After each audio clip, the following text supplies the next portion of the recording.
மோசமாக இருந்துச்சு, நீங்கள் வருத்தமாக இருந்தே இப்படி வருத்தக்காரங்க உண்டுன்னா இல்லை, நீங்கள் ஜமாத்தில் போயிட்டு என்ன நடந்தான்னு சரினா இவன் ரோட்டில் போய் வாழ் கண்டார இருந்திருக்கான். அவன் பொடிசில் போய் எட்டியை போட்டான். பொடிசில் மதியம் பிடிச்சிட்டு வைத்தான். பிடிச்சிட்டு போய் ஒரு 2 மாதம் ஹாஸ்பிட்டலில் வச்சுருந்தோன்னே இவன் எல்லாரும் நினைச்சோம் ஆஃபீஸ் இப்போ ஜமாத்தில் போகிறதுக்கு முன்னாலே இருந்த அந்த வருத்தம் எல்லாம் குணமடைந்து இப்பவும் பூரண மனிதனாக வந்துட்டான். வந்து பார்க்குறான், கடையை பார்க்குறான், கடையில் சாமான் வந்துட்டு நம்ம பஜாருக்கு போய்க்கிறான்.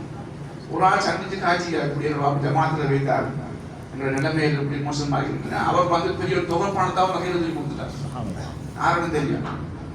அதை கூட அந்த உமா சொன்னா இந்த கடையை திறமான்னு சொல்லி இப்ப கடையை திறந்தாச்சு. அந்த கடை 2 மாதத்துக்குள்ள வந்த வருமானத்தை கொண்டு கூரை இணைக்காச்சு.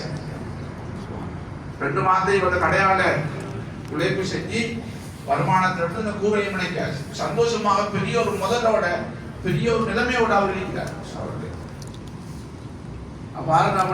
அப்ப என்ன தீர்வு? நாங்க பார்க்கிறோம், நாட்டில் பெரிய பிரச்சனை ஏற்பாடுச்சு.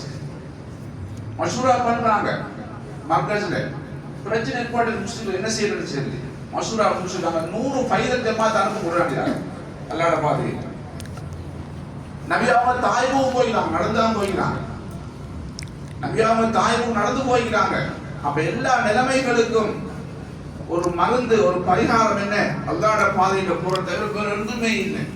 அப்ப மசூரா பண்றாங்க, பிரச்சனைக்கு ஜமாத்தை கொண்டு சம்பந்தம் இருக்கு, சம்பந்தமும் இல்லை. ஆக்கள் நாம வேற மசூரா நாம செய்வோம், என்ன செய்வோம்? தப்சீரா அப்படி இல்லை. அல்லாட பாதையில போறதுக்கு அவங்க மக்களை தயாரிச்சாங்க, உழைப்பு செஞ்சாங்க, அதிகமான ஜமாத் அனுப்பினாங்க. நாடு பூராவும் எல்லா ஜமாத்துக்கும் முயற்சி செஞ்சாங்க. நாட்டில் எல்லா பிரச்சனையும் அப்படியே முடிச்சு. இது நபியுடைய முறை. இது நபி அவங்க ஒரு சொல்லுவாங்க, நபிய காலத்துல காற்று சற்று வேகமாக வீசினாலும் மஸ்துக்கு வந்துடுவாங்க. மழை அதிகமாக பெய்தாலும் மஸ்துக்கு வந்துடுவாங்க. ஏன்? அல்லாஹ்வோட உதவியை நாங்கள் எடுக்கணும். யார் அல்லாஹ்வுடைய உதவியை நாங்கள் பெற்ற மனுஷர் அவர்களே, அதன் மூலமாக எங்களுக்கு யாரும் ஒன்றும் செய்ய முடியாது. சஹாபாக்கள் தெரியும், பதில் யுத்தத்தில் சஹாபாக்கள் எப்படி வெற்றி பெற்றாங்க? அல்லாஹ்வோட உதவியை பெற்றுக் கொண்டாங்க. அதனால யுத்தத்தில் அவங்களுக்கு பெரிய வெற்றி ஏற்பட்டுச்சு. யாரு உலகத்தில் எங்களுக்கு தெரியும். நாங்க பார்க்கிறோம், குர்ஆன்ல இன்னைக்கு நபிமார்களோட வரலாறு நாங்க பார்க்கிறோம். எல்லா நபிமார்களுடைய சம்பவங்கள் நாங்க பார்க்கும் பொழுது நபி மூசா அலைஹிஸ்ஸலாம், இப்ராஹிம் அலைஹிஸ்ஸலாம் இவங்களோட காலத்துல வாழ்ந்த அரசர்கள் எல்லாம் பெரும் சக்தியாளர்களாக இருந்தாங்க, பெரும் ஆட்சியாளர்களாக இருந்தாங்க.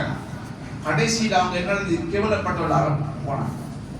எந்த விதமான ஒரு இதுவும் இல்லாமல், எந்த விதமான அல்லாஹ்வோட உதவியும் இல்லாம உலகத்துக்கு ஒரு படிப்பினையாக அந்த அரசர்கள் அல்லாஹ் ஆக்கினார்.